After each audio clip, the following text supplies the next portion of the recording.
everybody, it's Cindy at Upcycle Design Lab. Today I'm going to be making some earrings using some recycled bottle glass and the Fuseworks Microwave Kiln. You can get the kiln in a kit like this one, and it will come with some glass that you can use, some jewelry findings and gloves and a glass cutter, pretty much everything you need to get started. And this is what the kiln looks like. It's just two pieces. This is the working surface, and this is some glass that I've just fused, some tiny little pieces. Anyway, I'm not going to go into a lot of detail about the kiln.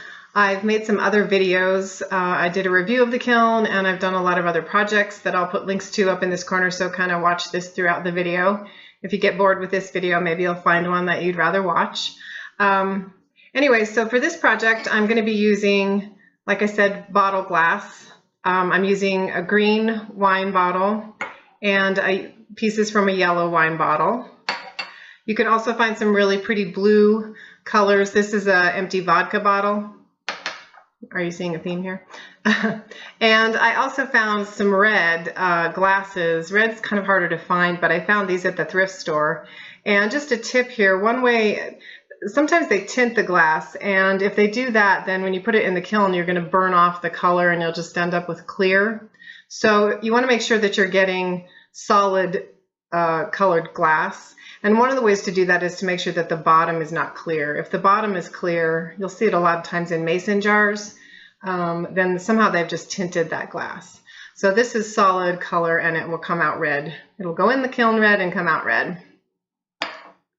So if you've seen some of my other projects, you know I've been working with kind of bigger pieces of glass. In this tutorial, I'm going to be doing really small pieces because after you've cut up the glass, you end up with a lot of little tiny shards, and I wanted to kind of come up with a way to use some of those smaller pieces. All right, so basically what we're doing in the kiln is I'm taking these tiny little pieces. You can see some of these have the really sharp edges, like this one. And what you do is once you put them in the kiln, especially if you can stand them up a little bit so they fuse down, you're going to end up with nice little round pieces like this one.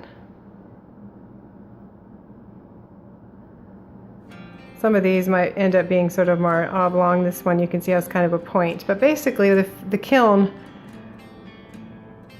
rounds off all the sharp edge, rounds off the edges and kind of balls up the glass, especially when it's this small.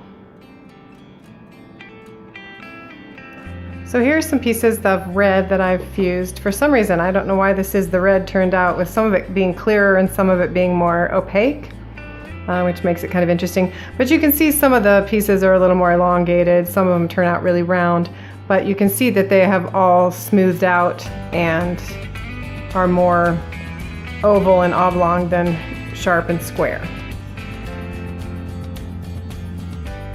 All right, so here are the two of the designs that I started with, and I used kind of two different techniques. This first technique here is using a wire coil and then gluing the fused glass pieces into the design.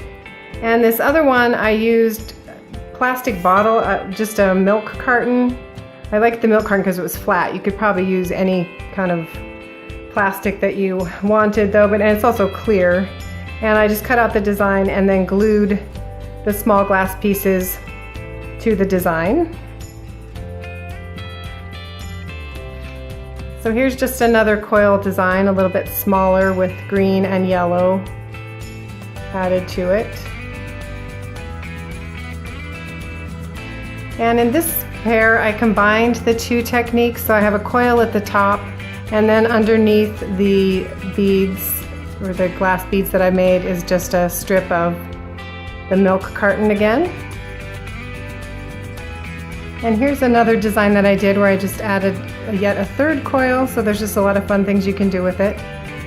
And then I used all three, the yellow, the green, and the blue bottle glass. Basically, these are just coils that are glued together on the back. So you have a little bit of a extension here to glue to the back of the next one, and basically you could make it as long as you wanted to. So that's one of the ones that I'm still working on. I'm also working on another one with the milk bottle frame kind of. So here you can see I have a little heart-shaped earring, and this is what the one that I'm still working on looks like.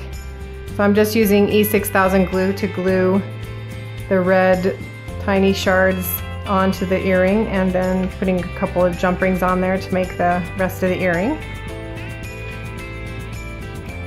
And then I have one last coil design. This is again multiple coils hooked together. You can see on the back where I've just kind of wound them together, 6 different coils, and then used yellow and blue bottle glass to finish off the little flower design. And then it's just glued to a post earring, and that's pretty close to being finished. So the last thing I'm going to do is just kind of show you how I'm making the coils. Alright, to make the coils you just need some wire. I'm using 24 gauge wire here. You need some jewelry pliers that have the round tip to them, and also just some regular pliers. So here I'm starting with 2 pieces of wire that are the same length, and I'm going to start about 1 inch from one end and make a 3-loop coil using the wide end of the jewelry pliers. And then I'm going to twist off that ends and use the needle nose pliers just to secure the end.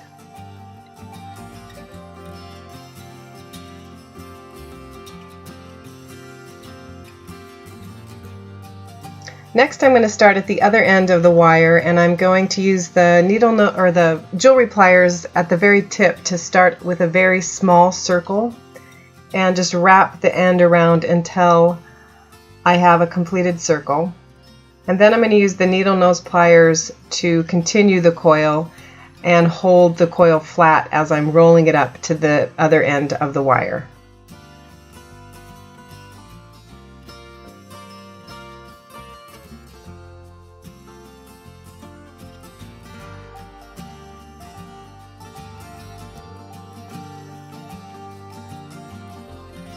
And then to finish off my coils, I've used just a tiny bit of glue. You can use Gorilla Glue or E6000 glue just to kind of secure the coil together. And then, like I said, if you wanted to, you can add some additional coils to the back, or you could just have this be your finished coil right here and add 1 little piece of fused glass to it. So that's just a real simple coil. So here I'm just going to go ahead and wrap the other earring coil. I've really enjoyed playing around with a lot of different designs and making some very different looking earrings from the other videos that I've made. Like I said, I'm using much smaller pieces of fused glass in this video. If you're interested in how to use the kiln and some of the other techniques and designs that I've used to fuse glass, I hope you'll check out some of my other videos, and thank you for watching. Alright, that's it for today's video. If you enjoyed this video, I hope you'll subscribe to my YouTube channel and also check out my blog at www.upcycledesignlab.com. Also, if you're interested in purchasing the microwave kiln, I'll put links for that in the comments below. And once again, thanks so much for watching. I hope you'll tune in next time.